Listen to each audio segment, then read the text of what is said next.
Hello friends, कैसे हैं आप लोग। सबको मेरा जय भीम। नमो बुद्धाय। भगवान बुद्ध के शुभ विचार और अनमोल विचार। भगवान बुद्ध अपने भिक्षु संघ को एक कहानी सुनाते हैं। भगवान बुद्ध कहते हैं कि किसी को जीवन पर्यंत काम भोग के फूल को मत चुनना चाहिए। एक बार कौशल राज में भगवान बुद्ध कहते हैं कि एक बार कौशल राज पसे नदी तथागत से समीप बढ़ाने का इच्छुक था।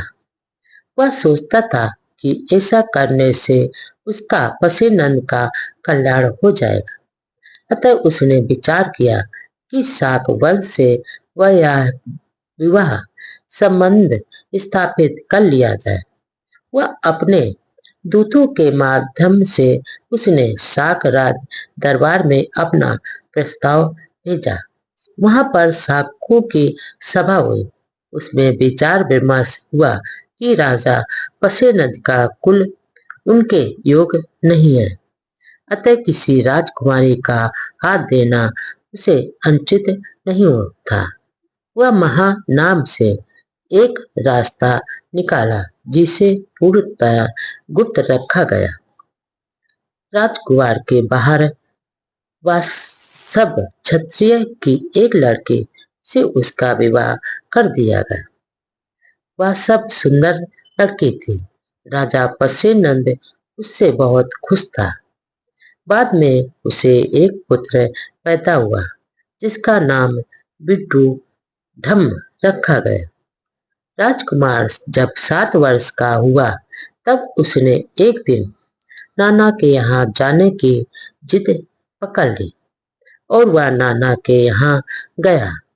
वहां उसकी अच्छी खातिरदारी की गई।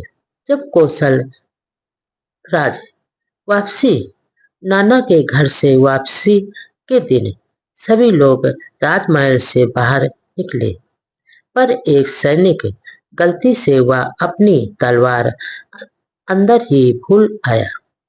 अतः वह अपनी तलवार लेने के लिए जब राजमहल में गया तो वहां उसने देखा कि एक नौकरानी उस स्थान को साफ कर रही है, यानी धुल रही थी, जहां पर वह राजकुमार बिट्टू ठम बैठा हुआ था।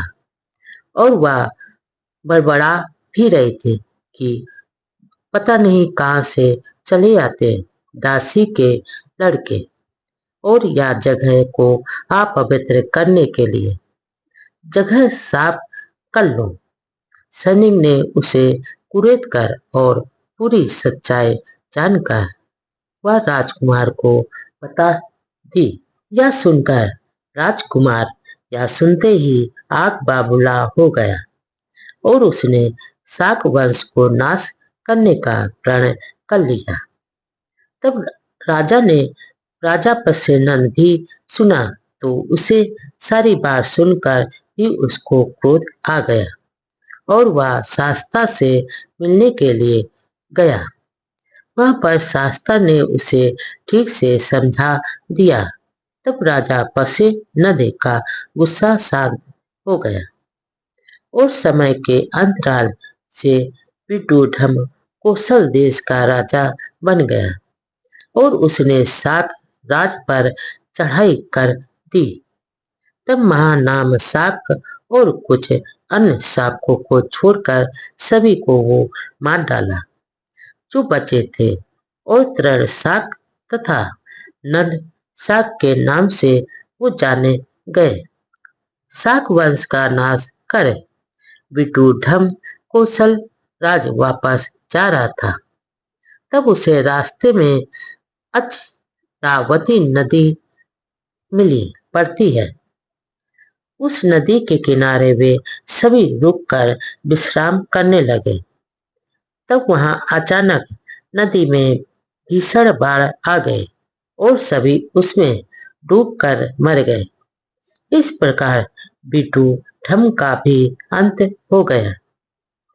जब तथागत को इसकी जानकारी हुई तो तथागत ने कहा, विदूढ़म जैसे लोग पूरे जीवन भर काम भोग रूपी फूल ही चुनते रहते हैं और ऐसे लोगों के जीवन का अंत भी वैसे ही हो जाता है जैसे बाढ़ सोए हुए गांव को बहा ले जाती है।